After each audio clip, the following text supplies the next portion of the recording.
வணக்கம்.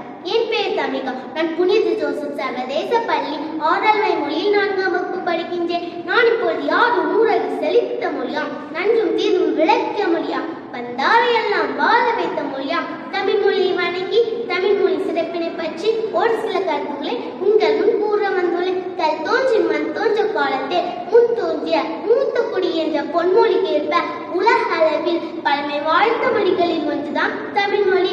காலங்கள் மாறினாலும் கண்டங்கள் பல அழிந்தாலும் என்று மொழியாது சிறப்புடையது நம் தமிழ் மொழியாகும். அது மட்டுமா, படிப்பவர்களே தன் பக்கம் இழுக்கும் வசியப்பட்டது நம் தமிழ் மொழி. இந்தியாவில் அதிகாரப்பூர்வமாக செம்மொழி என அறிவிக்கப்பட்ட முதல் மொழியும் தமிழ் மொழிதான். எனவேதான் பாவேந்தர் பாரதிதாசன் கூட தமிழுக்கு அமுதென்று பேர். அந்த தமிழ் இன்ப தமிழ் எங்கள் உயிருக்கு நேர் என்று தமிழை அமிர்தமாகவும் உயிராகவும் பாடியிருக்கின்றார். இத்தகைய சிறப்பான நம் தமிழ் மொழி தமிழர்களின் அடையாளம் என்பதை உணர்ந்து அதனை நம் உயிருக்கு நிகராக போற்றி பாதுகாக்க